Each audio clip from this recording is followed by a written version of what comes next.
Hello viewers, আশা করি সবাই অনেক অনেক ভালো আছেন। তো আজকের ভিডিওটি মূলত আপনারা যারা ওয়ার্ডপ্রেস দিয়ে তৈরি করা ওয়েবসাইট ব্যবহার করেন তো তাদের জন্য। তো আপনারা দেখতে পাচ্ছেন আমার কম্পিউটারে যে ওয়েব ব্রাউজারে একটি ওয়েবসাইট এখানে রয়েছে। তো এই ওয়েবসাইটে আমরা ঢুকতে গেলে আমরা ওয়ার্ডপ্রেসে যেভাবে লগ ইন করি সেভাবে লগ ইন করতে গেলে কিন্তু আমরা দেখতে পাচ্ছি এখানে একটা মেসেজ তারা দিয়েছে যে there has been a critical error on this website, please check your site admin in email inbox for instructions. তো এই সমস্যাটা আমাদের দেখাচ্ছে এবং আমরা যদি আমাদের যে মেন ওয়েবসাইট রয়েছে সেটাতে যদি আমরা প্রবেশ করতে যাই তাহলে কিন্তু আমাদের এই ক্রিটিক্যাল এররটা কিন্তু দেখাচ্ছে। তো এই সমস্যাটার বিষয়ে মূলত আজকে কথা বলবো। তো আপনি আমার চ্যানেলে নতুন হয়ে থাকলে আপনাকে অনুরোধ করব আমার চ্যানেলটি সাবস্ক্রাইব করার জন্য। তো চলুন শুরু করা যাক। তো মূলত এই সমস্যাটা আমাদের বিভিন্ন কারণে হতে পারে। তো আমরা সর্বপ্রথম আমাদের যে সি প্যানেল রয়েছে সেই সি প্যানেলে আমরা চলে যাব। তো আপনাদের যদি সি প্যানেলের যদি যাওয়ার আইডি পাসওয়ার্ড যদি না থেকে থাকে তাহলে আপনারা যেখান থেকে আপনাদের ডোমেন হোস্টিং নিয়েছিলেন বা যার মাধ্যমে নিয়েছেন সেখান থেকে কিন্তু আপনারা এটা পেতে পারেন। তো এটা আমার সি প্যানেল। তো এখান থেকে আমার আইডি এবং পাসওয়ার্ড দিয়ে আমি এটাকে লগ ইন করে নেব। তো আমরা এখানে আইডি এবং পাসওয়ার্ড দিয়েছি, দেওয়ার পর এখান থেকে আমরা লগ ইনে ক্লিক করে দেব। তো আমাদের সি প্যানেলটি কিন্তু আমরা দেখতে পাচ্ছি যে লগ ইন হয়েছে। তো এখন আমরা এখান থেকে নিচের দিকে আসব। মূলত আমরা যেটা বললাম যে এখানে কিন্তু বিভিন্ন সমস্যার কারণে কিন্তু এমন সমস্যা কিন্তু হতে পারে। তো আমরা এখান থেকে সফটওয়্যার নামে যে অপশনটা আমরা এখান থেকে রয়েছে এখান থেকে আমরা তো এখানে আসার পরে আমরা এখান থেকে আমরা দেখতে পাচ্ছি যে মাল্টি পিএসপি ইএনআই এডিটর। তো এই অপশনটা আমরা যেটা দেখতে পাচ্ছি এটা আমরা ওপেন করব। তো এখান থেকে আমি নতুন একটা ট্যাবে এখান থেকে ওপেন করে নিলাম। নেওয়ার পর এখান থেকে দেখতে পাচ্ছেন যে কনফিগার পিএসপি ইএনআই বেসিক সেটিং। তো এখান থেকে আমরা সিলেক্টেড লোকেশন এখানে সিলেক্ট করে দিয়ে আমাদের যে ডোমেইন সেই ডোমেইনটা আমরা এখান থেকে সিলেক্ট করে দেব। তো সিলেক্ট করে দেওয়ার পরে আমরা এখান থেকে আমরা যে এরর কেন আসতেছে সেটা যদি আমরা দেখতে চাই তাহলে আমরা এখান থেকে দেখতে পারি যে ডিসপ্লে এরর লেখা রয়েছে। তো এটা ডিসেবল করা রয়েছে, এটা আমরা এখান থেকে এনাবল করে দেব। তো এনাবল করে দেওয়ার পরে নিচের থেকে দেখতে পাচ্ছেন যে অ্যাপ্লাই লেখা রয়েছে, এখান থেকে অ্যাপ্লাই করে দেব। দেওয়ার পরে আমরা যদি আমাদের ওয়েবসাইটে যদি আরেকবার ঢুকতে যাই দেখি কি দেখায়। তো দেখতে পাচ্ছেন এই ওয়েবসাইটে আসার পরে আমরা এখানে কিছু এরর দেখতে পাচ্ছি এখানে কোথা থেকে সমস্যা হয়েছে। তো এখান থেকে তারা অনেক কিছু মেসেজ এখানে দিয়েছে। তো এখানে নিচের দিকে আমরা যদি একটু বোল্ড লেখা করা এটা আমরা যদি দেখি তাহলে এখান থেকে আমরা যেটা বুঝতে পারছি যে এখান থেকে আমাদের থিমটা আমরা যেটা আপলোড করেছিলাম এই থিম থেকে আমাদের পিএসপি ভার্সনে কোনো একটা সমস্যা হয়েছে এমনটা তারা এখানে বলেছে, এমনটা বোঝা যাচ্ছে।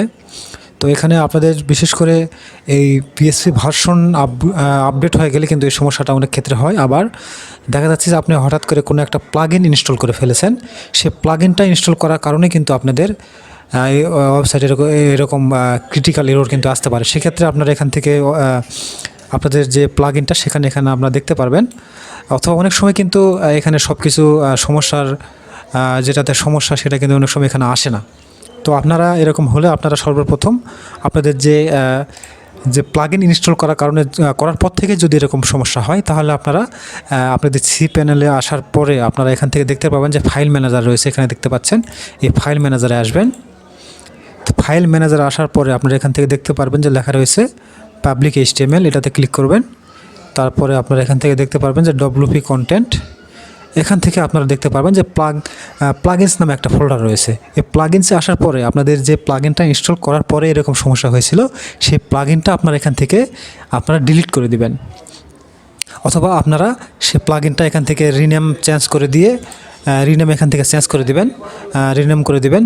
করে আপনারা দেখবেন যে সেই সমস্যাটা আপনাদের হয়েছে কিনা। তো আপনাদের প্লাগইন ইনস্টল করার পরে যদি কোনো সমস্যা যদি এরকম যদি হয়ে থাকে তাহলে আপনারা অবশ্যই সেই প্লাগইনটা ডিলিট করে দিলে কিন্তু আপনাদের সেই সমস্যাটার সমাধান হয়ে যাবে। তো আমার এটা প্লাগইন থেকে সমস্যা নয়, আমরা দেখি আমাদের পিএসপি ভার্সনের জন্য মনে হয় সমস্যাটা হয়েছে। তো এটাকে আমরা কেটে দিলাম। কেটে দেওয়ার পর আমরা যেটাকে শো করেছিলাম এই ফেটাল এরর যে মেসেজটা এটাকে আমরা শো করেছিলাম এটাকে আমরা এখান থেকে ডিসেবল করে দিব। তো এটাকে এখান থেকে আমরা ডিসেবল করে দিলাম configure PSP in basic setting থেকে, এখান থেকে ডিসেবল করে দিয়ে আমরা নিচে থেকে অ্যাপ্লাই করে দিলাম।